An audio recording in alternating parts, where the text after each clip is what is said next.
श्री कृष्ण कहते हैं कि व्यक्ति का जन्म अगर पृथ्वी पर हुआ है तो संघर्ष भी उसे यही करना होगा। मानव जीवन में आकर ईश्वर भी सांसारिक चुनौतियों से बच नहीं सकते। ऐसे में परिस्थितियों से भागने के बजाय उसके सामने डटकर खड़े हो जाना चाहिए, क्योंकि कर्म करना ही मानव जीवन का पहला कर्तव्य है। कर्मों से ही परेशानियों को जीता जा सकता है। श्री कृष्ण के अनुसार 3 चीजें हर मनुष्य के लिए आत्मविनाशकारी मानी गई हैं। श्री कृष्ण कहते हैं कि वासना, क्रोध और लालच नरक के 3 द्वार होते हैं।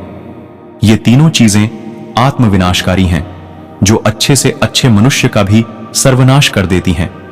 श्री कृष्ण का मानना है कि व्यक्ति को विजय हासिल करने के लिए स्वस्थ रहना जरूरी है, क्योंकि स्वस्थ शरीर से बल प्राप्त होता है और दिमाग भी विपरीत परिस्थितियों में तीव्रता से चलता है, जिसके कारण व्यक्ति हर लड़ाई में सफलता पाता है। भगवान श्री कृष्ण ने जीवन भर कभी उन लोगों का साथ नहीं छोड़ा जिनको मन से अपना माना। रिश्तों के लिए कृष्ण ने कई लड़ाइयां लड़ी एवं रिश्तों से ही कई लड़ाइयां जीती। उनकी यही बातें इस बात का संकेत हैं कि सांसारिक इंसान की सबसे बड़ी धरोहर रिश्ते ही हैं। कृष्ण ने महाभारत युद्ध के पहले शांति से समझौता करने के लिए पांडवों और कौरवों के बीच मध्यस्थता की। हालांकि दोनों ही पक्ष युद्ध लड़ने के लिए आतुर थे, लेकिन कृष्ण ने हमेशा चाहा कि कैसे भी युद्ध टल जाए। झगड़ों से कभी समस्याओं का समाधान नहीं होता है। शांति के मार्ग पर चलकर ही समाज का रचनात्मक विकास हो सकता है।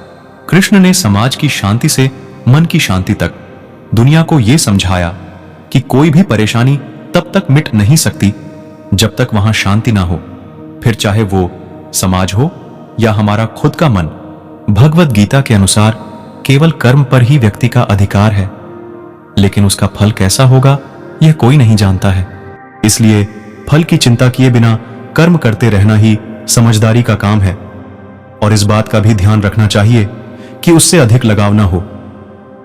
गीता में बताया गया है कि विषय अथवा वस्तु के बारे में निरंतर सोचने से व्यक्ति मानसिक रूप से उससे जुड़ाव महसूस करने लगता है। इससे उनमें इच्छा पैदा होती है और इस इच्छा की पूर्ति ना होने से क्रोध की उत्पत्ति होती है।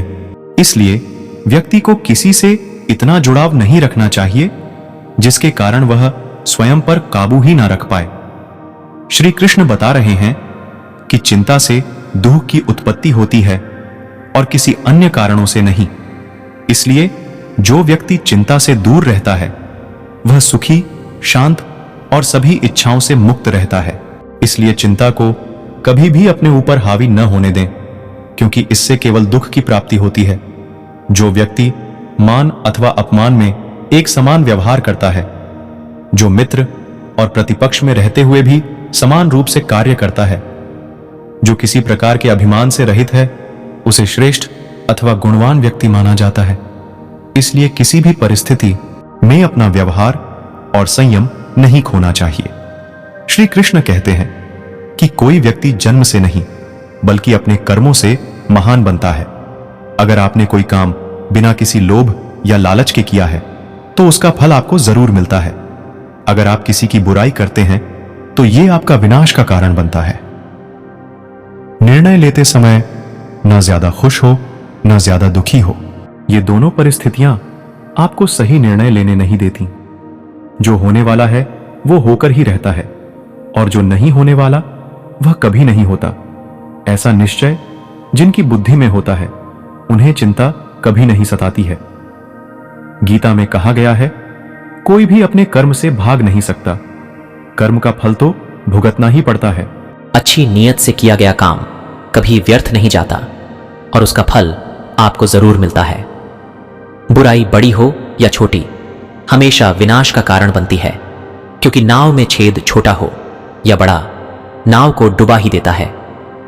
गीता के अनुसार मनुष्य को अपने दिमाग पर पूरा नियंत्रण रखना चाहिए। यदि हम इसे नियंत्रित नहीं करते हैं तो हमारा अपना दिमाग एक दुश्मन की तरह काम करता है। श्री कृष्ण कहते हैं, न यह शरीर तुम्हारा है न तुम इस शरीर के हो। यह शरीर अग्नि, जल, वायु, पृथ्वी और आकाश से बना है और अंत में इसी में मिल जाएगा, परंतु आत्मा स्थिर है। फिर तुम क्या हो? भगवान कहते हैं कि हे मनुष्य, तुम अपने आप को भगवान को अर्पित कर दो। यह सबसे उत्तम सहारा है। जो इसके सहारे को जानता है वह भय, चिंता और शोक से